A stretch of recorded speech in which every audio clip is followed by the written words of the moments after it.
Yes, boxing fans. It's When Fists Fly with Big Nige. It's been a minute since you see me do interviews. It's only right I start the new year with one of my close boys, Chris Too Slick Kongo. How are you doing, my brother? Yes, all good, man. All good. How are you? Not bad, you know, not bad. Good to see It's been a long time, man. It's been a long time. Yeah. I think the last interview I done with you was 3 years ago. Mm-hmm. And since then, a lot has changed. Yeah. Obviously, for sure. changed trainers. Mm-hmm. You're now with a new promoter. Yeah. And obviously, you got your first loss on your record. So we're going to start with that. We're going to go straight in with the jugular. Your last performance, obviously your first defeat. Mm-hmm. Looking back at it now, what happened and what went wrong? For me personally, I think I was just a bit too patient. To be honest, a lot of people say there was nothing in the fight. I look at it as well, to be honest, to say there's nothing in the fight. But me personally, I always take the L, take it with pride. Say, yo, I lost. It doesn't matter what happened in there. Even if it was a robbery, whatever, at the end of the day, I still took the L like a man. And I own it, you know what I mean? And for now, I'm just looking to bounce back and come back stronger. So don't point fingers and blame anyone apart from myself. I respect that, man. I respect that. I remember because I didn't even watch the fight live, and I remember getting an update from one of my boys, like, your boy Too Slick lost. I was like, nah. I'm not even, I need to watch it. And then obviously I see the fight now. I remember messaging you, just obviously sending you like, listen, it's only an L. It's not the end of the world. We keep it moving. And I remember one thing you said to me was, like, I never ever want to feel like this again. I'm never going to lose again. For sure. And I remember that statement. I thought, guess what? He's in a good headspace, man. I ain't need to worry about him still. No doubt. Obviously, McKinson, I'll be honest with you, I didn't know much about him, to be honest with you. But obviously, leading up to the fight, after that big, massive win against Luther Clay, I was thinking, you got this in the bag, innit? Obviously, I knew he was Southpaw, a bit awkward. But then, when I heard the points decision, would you think it was just a lack of experience in comparison to him? Or do you feel that you underestimated him at some point? I never underestimated him at all. I think probably to me, it's just a lack of experience. Like I said, I had a long time out before the Luther Clay fight. I wanted to get one more in after the Luther Clay fight before going in with him. But obviously, you know how it goes. I wasn't signed to anyone still. Just trying to get on a few shows was hard. And plus, it was a pandemic still. So it weren't easy. But it's just one of them things, isn't it? You know what I mean? What can I say? It happened, didn't it? But yeah, probably just down to, because remember, just remember, even though he was fighting on small hall shows, he was active. I wasn't even fighting on small hall shows. So it was hard for me. It was a lot harder for me to get that experience that he had. Remember, he had more than like 20 fights. Pardon me. So he was way more experienced and knew how to go through the rounds and that for me. But like I said, I was just way too patient in there, you know. There's time, I had my moments. I should have picked my moments at the right time. I hear that. And obviously after that defeat, in terms of change, was that the first thing on your mind? Because a lot of fighters, or I won't even say fighters, the media always tend to see whenever a fighter loses, something needs to change in order for them to move forward. Was that the forefront of your mind in terms of like changing trainers or management team or this and that? Was that on the forefront of your mind at any point? That was never the forefront of my mind. The forefront of my mind was getting back in the gym, getting back to work and just fixing what I done wrong, you know? I never had I'll tell you this now, I never had no intention of changing trainers, changing management teams or changing anything. I just wanted to keep the solid system that I had, but just continue working and building and just trying to get back in the mix and stay active. That was my aim, to just get another fight as soon as I can. But obviously it was hard. Like I said, the pandemic, and Eddie was saying this winner stays on stuff, so I knew it would be quite some time before I'll be out again. So it is what it is. I hear that. So Ben Davison, talk us how that come about, because obviously you were with Jim McDonald, you were with him for some time, and I could see the impact he's had on you from when you first joined till then. So tell us how Ben Davison come on the scene. For me, I was sparring Josh leading up to the McKinson fight anyway. Josh had the Ramirez fight in play as well, so he was training up to that, and then through the sparring sessions he asked and said, Chris, I might even need you to come out to Vegas for me so we can spar. So I was like, we're in Vegas, yeah? Say no more. So yeah, just continued the sparring in London. As soon as I'd done my fight, I was back in the gym, ready to work. I think we done just one spar, and then he was like, yeah, we'll sort out your flights and that. And then in America, that's when I started to see what Ben Davison was about, because I'd heard a lot of things about him, but I'd never seen it with my own eyes of how he trains, what his thoughts are, you know, in terms of boxing, and just things like when to do stuff, when's the right time to do stuff, and just little things like that's always stuck with me. And just the analysis side, the science side of boxing is what Ben focuses on, and that's something that I always wanted to bring into my team. So when I come back from Vegas, I did ask him, can I come down and train? But he always said to me, sort out whatever you're going to sort out with your coach first, how you're going to tell him what not. Then when you're ready, you come down. So done all of that, then started off with Ben, and then just we're here now, innit? You know what I mean? I hear that. Yeah. So when you was in Las Vegas, I know you sparred, you're a regular sparring partner, like you and Josh, you go at it. I remember from the McGuigan days. So was it when you was out there, you realised the penny dropped for you thinking, this is the trainer I need to take me to the next level? 100%. Not just the training, but even at home, constantly analysing, going through certain things that he was doing with Josh, and just the sparring, recording the sparring, it don't go nowhere. What they do is they go straight back home and watch the sparring and say, okay, Josh, you done this wrong. These need to change. We need to do these drills so you can, you know, get the feel of doing it. And then when you get in the ring, it's going to be second nature. And then boom, from when I was doing the drills, me and Josh, a lot of the knockdowns that Josh actually scored in a fight were based on drills that we was doing every day when we wasn't sparring. So I was like, this is exactly what I need, you know? I hear that. So basically what you're saying is seeing the hard work they put in come to fruition is something that you know will definitely work for you, basically. Is that what you're saying? 100%. Okay, nice. Any work like that can work for any fighter. I feel you that. know, once you got an analysis on board, once you got a coach that's very keen to watch over the spars and look over other fights and pick examples of how certain fighters execute their shots, put it into the fighters, and then go and drill it, then execute it in a fight. It was just beautiful to see.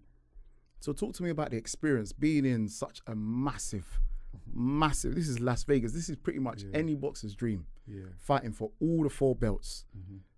Was it a pinch moment sort of thing where you're in this environment and you're just seeing it all and you're just like, because I always believe in like manifestation, innit? Of course. I'm a man of God, so being in all of that in kind of environment, they always say you're a product of your environment. Being in that kind of environment, that must have had a massive impact on you. Oh, of course it did. Of course it did. And I was looking at, it was mad because on Andre Ward's Instagram picture, there's a picture saying he carried the champ's belt before he ever won his own. Jeez. And me carrying Josh's belt made me think, I carried the champ's belt first before I ever went my own in the future. And that's what set the stone for me. Not even just being around Josh, being around Fury, Caleb Plant was in the gym. obviously just Lee McGregor and just some of the other fighters, man, the up and coming fighters that were there. It was just great, bro. It was great. I love that, man. I love that. Ben Davidson, me personally, I feel he's the best trainer in the UK, hands down. Yeah. What differences have you seen already in your style, and how much of an impact has that already can you see in your game now? It's just it's done a lot. It's made me think a lot more when I'm in the ring, you know. The drills, of course, come second nature. It's made me do certain things that I wouldn't necessarily do, and that will kind of open a lot more doors for me. And I think he's just had a big impact in my style. My style kind of suits how he coaches certain fighters. I think my style is pretty much, I'm not the most versatile, but I think my style is pretty easy to coach. You can't really get it wrong, to be honest, bro. Yeah, I hear that. But like you said, man, Ben Davidson's one of the best out there in the UK, so I can't complain. So obviously he's got a stable of loads of fighters, but obviously the top two names that were the champs, obviously Josh Taylor and Lee Wood. Speaking on Lee Wood, what a performance, my brother. The wickedest thing is you told me before, I think it was the night before, you was like, listen, Colin, highly skilled, highly rated. But if Lee Wood lands, he's heavy-handed. I remember you even saying he's the biggest puncher in the gym. In the gym, yeah, pound for pound, for sure, bro. For sure. And I called it. My mate called me. Let's go back to the knockdown. The knockdown shocked me because the first round everything was going to plan. Even Ben said it. First round, everything was going to plan. Then wallop, bow. He hits the canvas, and he was just like, oh no. But I don't think he found his feet till about round 3 or 4. Yeah, I agree. And my mate messaged me, said, yo, he's losing. I said, yeah, I know he's losing, but don't count him out because this guy's got the still hand. And the 12th round, we saw it, you know. I don't think people give him the credit that he deserves for that fight. People wasn't looking at the bout as in what he done, you know. Like Ben said, Conlon was winning the fight, but we was winning the war. Do you know what I mean? We was sinking them body shots down in from early, and it paid off in the later rounds. You could see his feet started getting slow. Yeah. Adam Booth was saying you're only letting him back. You're letting him back in the fight. Basically, you're the only person that's letting him back in the fight.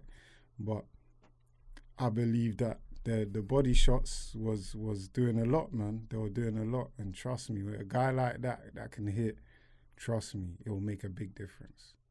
Do you know what? I can see him. I can see him knocking out the champions. You know, 100%. Because I totally believe he can hold a punch.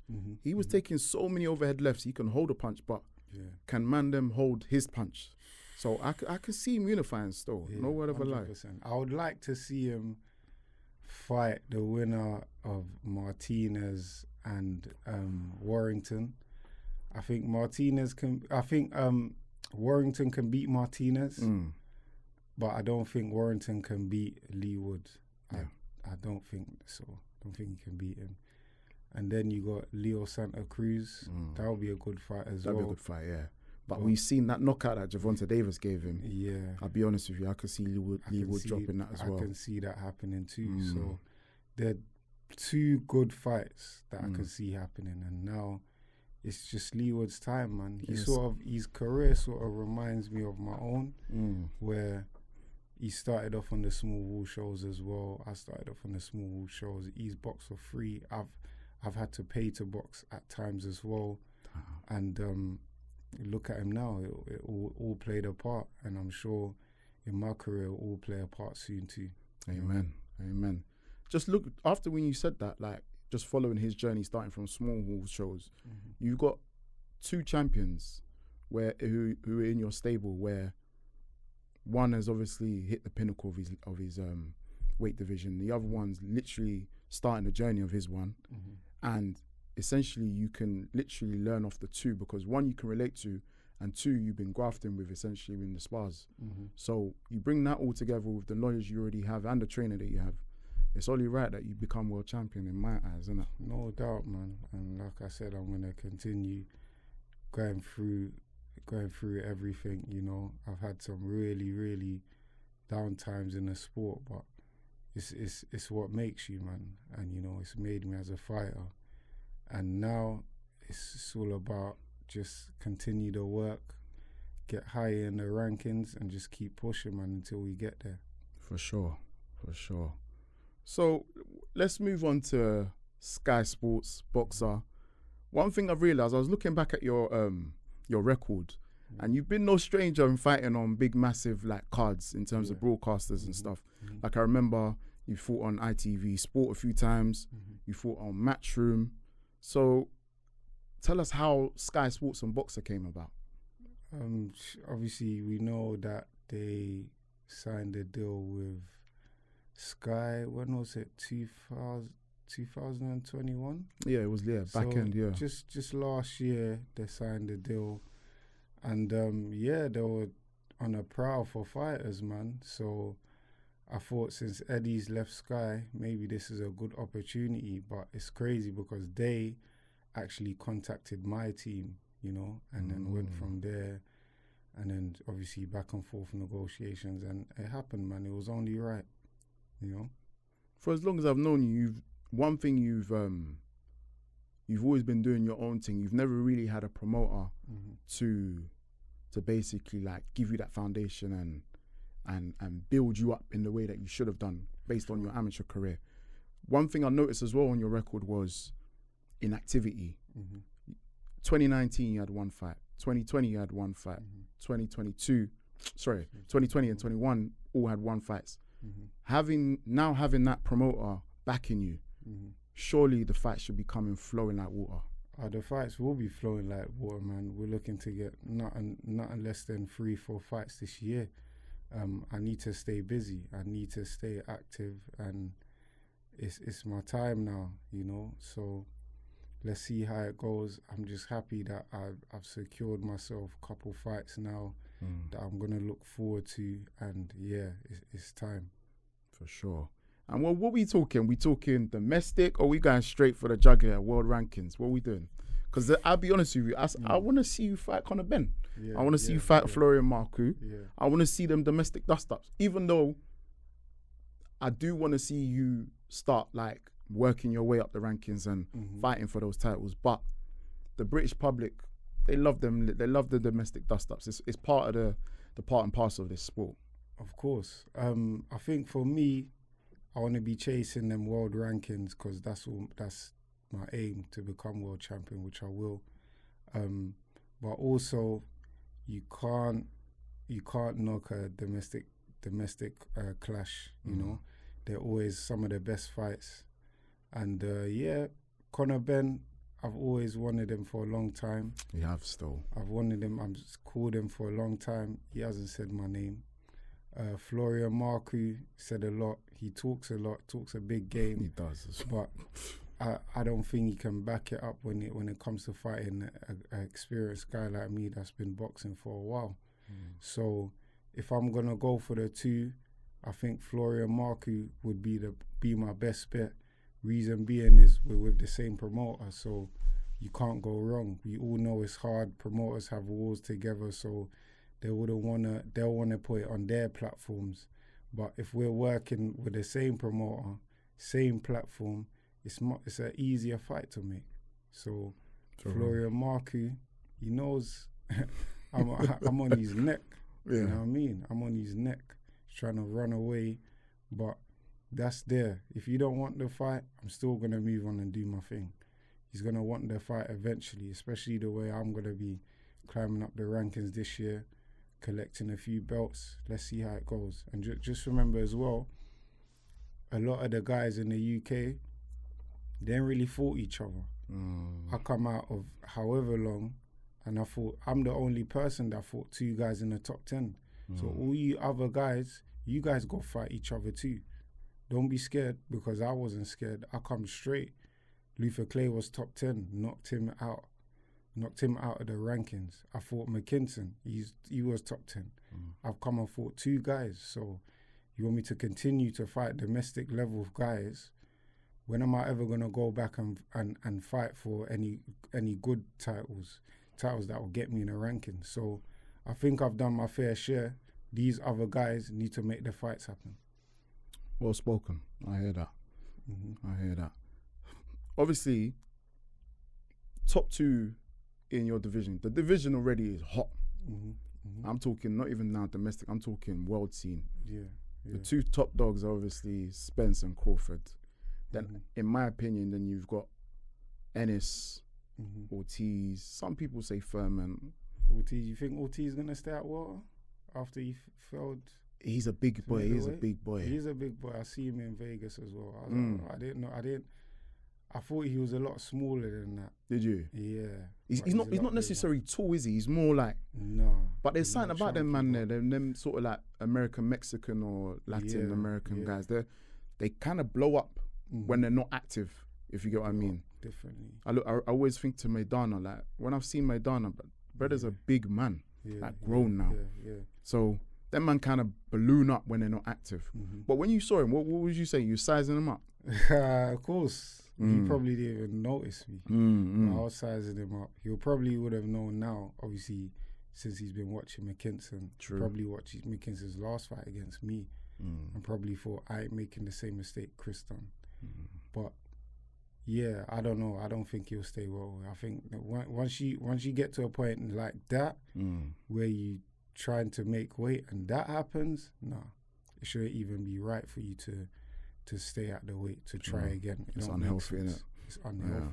And it could cause serious damage. Of course. Serious damage. So I think he will move up now. But let's see, let's see how it goes. I think Ennis is a big problem in the division. Not gonna lie. We have to keep it raw here. Yeah, for real. Is a big problem. Spence probably gonna, if you don't get the Crawford fight, he said he's gonna move up. Yeah, I hear that. I heard that as well. But there's still quite a few people, man, that we're looking out for in the division for sure. So let's see how it goes. In your opinion, who's top dog? Me. That's why. That was a trick question, you know. I think he was gonna say that. Oh yeah, no, Crawford. No, I just want to see where your head's at still. I'm the top dog. I rate that. I love that. You know. So March 26th. Talk to me. It will almost be almost a day short of your last fight a year ago. What can we expect? Debut on Boxer, the beginning of the next chapter. What can we expect from Too Slick? You know what? I'm not gonna lie. I think last week, I think I was putting a bit of too much pressure on myself. But I had to sit back and think, you know what? I've had a year out. Of course, there's ring rust because it's been a year. The main thing for me is just getting a win. I don't care how, I don't care who, but for me, it's just getting that W, you know, just getting back in there, just dusting off the cobwebs, man, as usual, you know. I always say it and I speak it to in existence as well. It's going to be another brilliant performance regardless of how long I've had out. But the main thing as well is that I've always stayed in the gym.